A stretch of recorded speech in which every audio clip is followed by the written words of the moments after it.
Yo, what is going on, everybody? This is RPT, and welcome back to another episode of the Baltimore Ravens Madden 19 Connected Franchise Series. As we jump into the second and final season of the series, well, first of all, we have the offseason, which starts today, but we're actually going to be reigning Super Bowl champions for the first time in any franchise series I've ever done. Try to finish things off with back-to-back Super Bowl rings. If you want to have, if you don't know how the heck we got to this point, I always leave a link to the full playlist in the description box below, but crazy stuff happened to get us to the point where we're at now. As you see in the top left corner of the screen, we defeated the Falcons in Super Bowl 52, 21-14. Dudes, I'm excited to get into another season. I'm so happy with how things ended off, and hopefully you guys are too. Do I have to say though, I didn't actually get to finish off our recording session. So guys, if you were following along with the series, I recorded the rest of the series in like a 12-hour span, back to back, no breaks at all. And I actually made myself sick. I went to sleep. I was gonna try to tough it out and finish the off season, but I was about to puke. I went to go to sleep, woke back up. I felt so bad. I had to take prescription nausea medicine for the first time ever, and some type of painkiller because it's just bad. I felt awful, but we're back today. I have about currently 5 hours before this hurricane hits to get videos done before I leave to go out of town next week. So I currently have about 5 hours to get videos done before this hurricane hits, before I go out of town tomorrow for a week. So crazy stuff is going on. I'm on a time limit, so let's get into today's episode. So today's episode is going to be free agency. We have a lot of money in our bank, so I should be able to sign a couple pretty big free agents, which I don't think I've ever been able to do because we've always limited ourselves and always had very little money in the cap. But we might be able to sign somebody big today. Now dudes, what I do want you to do in today's episode starting today is leave your trade suggestions for this series in the comment section below. I'm going to do this for this episode and the NFL draft episode, which will be tomorrow if this episode does smash 1,000 likes by tonight. And I'll take the suggestions from those two episodes, and we'll do a ton of trades in the preseason to start off our Super Bowl defending campaign. So hopefully guys do enjoy today's episode, and if you do, make sure to drop a like. Be sure to subscribe if you are new. Turn on the notification bell if you haven't. With that said, let's go into the off season. Now, we have 3 first-round draft picks, so I have to keep that in mind too when I'm signing free agents. We have 13 players ready to renegotiate their contract before we get into anything, so this is important. I think, oh shoot, we have to re-sign a bunch of players.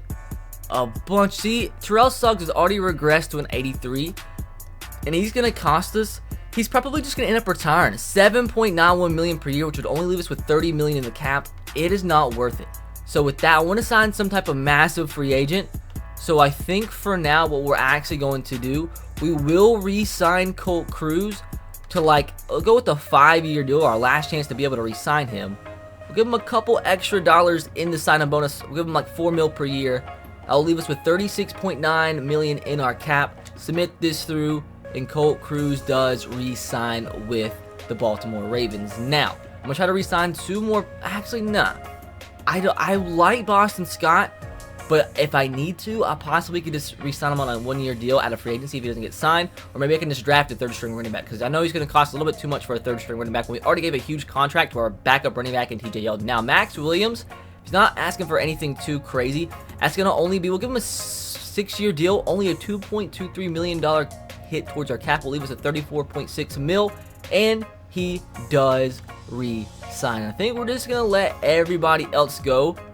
Quantimus St. Brown is a fan favorite, so we might try to re-sign him out of just free agency, or maybe try to get him for a league minimum, see if he'll want to re-sign and be hopefully a reigning Super Bowl champion. Well, hopefully a back-to-back Super Bowl champion. But with that said, I think that's going to do it. We might sign him out of free agency, like I said, but it's time to actually jump into stage 1 of NFL free agency. Let's sign free agents. We have $34.6 million to work with. Who's the best? Oh my God.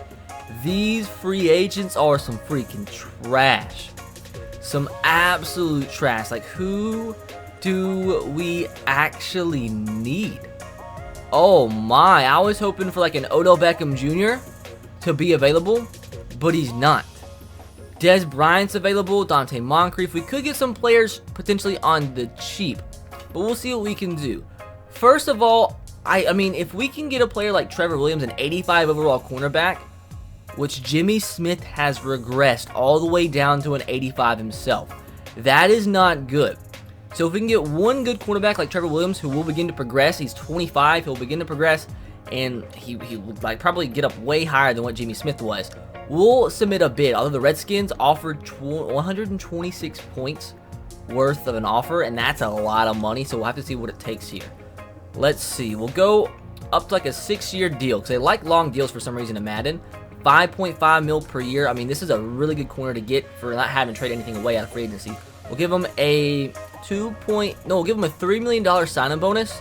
There'll be a $5.5 million hit towards our cap. Submit this offer. We have 115 total points. We'll continue to offer. We'll go with like, I don't know, a 6.7 mil offer per year. We'll give him 3.87 mil. We'll try to send him this offer through. That's 135 total points. That's a ton of money on a cornerback, but like we're going to need them, and that will free up a spot to trade a player away like Jimmy Smith, who's probably going to be a lot towards our cap, so we might actually be making money on this deal and be able to get a good player in return for Jimmy Smith in a potential trade. Now, what other positions do we need to upgrade? Maybe center? Actually, what we're going to do is see if Terrell Suggs will come back on a league minimum. If he actually wants to be a Baltimore Raven in off his career, maybe win back-to-back Super Bowls. If I was him, I would just retire and like go off into the sunset on a Super Bowl ring. But with that, we will offer him a league minimum and see how much he actually loves being a Baltimore Raven. Like I said, the absolute bottom league minimum. Some players do sign for this, some don't. Depends if they like your team enough. But we are going to submit that through. Now, I do know, let's go back. Can we look at our team? Oh, great. My controller died. Fantastic. So looking at the depth chart really quick, seeing what positions we really need to sign players at. I mean, if we could get a better center, because Kyle Long's probably going to start to regress. So if there's any good centers in free agency and go into defense, like, I mean, really, there's nobody. Maybe like a backup defensive end. But aside from that, man, like, I don't think we need to spend money on any free agents that we don't really need. Like I said, if there was like a crazy player like Odell Beckham Jr., I was going to put all my money out there, but it's just not worth it. But let's see if there's any decent center out there that we could potentially sign. They have a 74 overall center. It's the best one available. Who's the best available offensive lineman? A 71. So that's not going to help us out at all. So I genuinely don't feel like we need to sign anybody.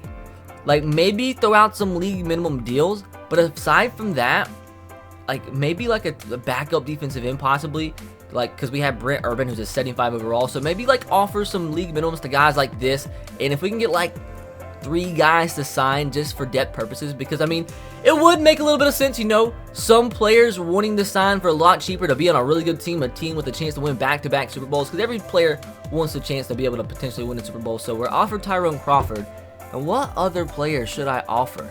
I mean, Shane Ray. We do need an outside linebacker if we don't re-sign Terrell Suggs, because the only real outside linebacker we have right now that is decent is Shaquem Griffin. So maybe we do offer a guy like Shane Ray. He doesn't have any bids, so maybe once again I try to get him for the cheap and try to get him for a league minimum. And I think this is all I'm going to do and not spend any money that I have that's just unnecessary money. Hopefully we can at least get, maybe I offer for one more corner. That's maybe the last thing I might do. If there's a really good corner out there aside from Williams that we can potentially sign, maybe that is the move. So going to cornerback, we have Brian Poole. He could be decent. He could be a decent 4th corner. Mike Hilton or Brian Poole. Which guy? This guy's a little bit younger, a little bit shorter. This guy's a scheme fit, so we will offer Brian Poole and see what it takes to bring him in. We'll give him, once again, a 6-year deal. Give him like $4 million per year and give him a sign-on bonus of like $2.3 million.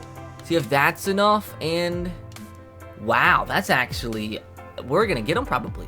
So with that, dudes, what I think I am going to do now is, I think it's all the players I actually want to offer good money to. We're going to go try to offer some league minimums to possibly some veterans and see if we can get some players to sign for absolutely cheap and give us that much better of a chance to go back-to-back in Super Bowls. Just made my last offers, and guys, we have a ton of them on the table. I just spent about 25 minutes sending out offers, so here we go. If we can even get like 3 players to sign, it would 100% be worth it for depth and just to have like players there. Like, it's just, I mean, it's just good to have numbers. So that, advancing into stage number 2, we have Brian Poole accepted, Quandre Diggs accepted for a league minimum, an 81 overall strong safety, Williams accepted, Jake Fisher, a backup left tackle, accepted for a league minimum, we had Calvin Pryor except for a league minimum, and Brian Orakpo except for a league minimum. So if we don't even get a good outside linebacker, we have Brian Orakpo to fill in for Terrell Suggs on a freaking league minimum. But now freaking Terrell Suggs might re-sign, and if that's the case, dog, we're freaking golden. So let's sim to the next week and see what the heck happens here. Now all these players are going to make the team even if they do sign. So Marcus Golden rejected, Amir Abdullah rejected, Terrell Suggs is coming back. Dante Moncrief rejects, but we get our new backup quarterback, Eli Manning, trying to get one final ring. He actually accepts for a league minimum because we traded Joe Flacco to the Giants, so we kind of traded quarterbacks there. Joe Flacco actually led the Giants to the playoffs. Now Eli Manning is going to sign as our backup quarterback. Now with that said, that means we probably will now trade away RG3, although he is a nice backup to have. You guys saw how much we had to re-sign him for a couple episodes ago. Not worth it when we have a guy like Eli Manning, who's a high overall, for so much less. Nelson rejects, Tyrone Crawford rejects, Littleton rejects, Jonathan Jones accepts to be our 5th corner, but Paxton Lynch rejects, but it doesn't really matter because we got freaking Eli Manning to be our backup. So 2 more weeks to go. I can't believe Terrell Suggs is coming back on a league minimum. That shows how much he wants to actually win a freaking another Super Bowl. So advancing into the final stage of free agency, Watkins accepts, Cordero Patterson accepts, Deshaun Kaiser rejects, and Shane Ray rejects. But we just got some huge players to sign for barely nothing. Never in a million years did I believe we were going to get that much. But dudes, with that said, let me show you some of the players I do have scouted, as next episode will be the NFL draft, as I do have the #1 overall draft pick. Do I get a Nick Bosa? Do I get Nick Bosa? Because we might need to, because Brandon Williams is getting old, and he's just going to start to regress. We could trade him away and start the young rookie, Nick Bosa. But we have a ton of guys scouted. I only scouted guys, really, that's the reason I have a ton of points left, is because I only really scouted guys that's first round grade, and some guys that are graded early in the 2nd round, because I have I have 3 first-round draft picks, and that's it. So there's really no purpose in having these 2nd round guys, but I guess it might as well. I mean, it doesn't really hurt to scout them. But with that said, that is going to do it for the free agency episode, as we get some crazy huge signings. Not really that one spectacular player aside from Williams, who's going to be our #1 corner. #1 or #2. I mean, that's pretty freaking solid. But aside from that, we get a ton of players for depth. They might not all make the team. They might get traded on elsewhere or cut, but it was 100% worth it. So hopefully guys did enjoy today's free agency episode, and if you did, make sure to drop a like. 1,000 likes and the NFL draft will come out tomorrow. Be sure to subscribe if you are new, turn on the notification bell if you haven't. I'll catch you guys next time. Have a great rest of your day. God bless and peace.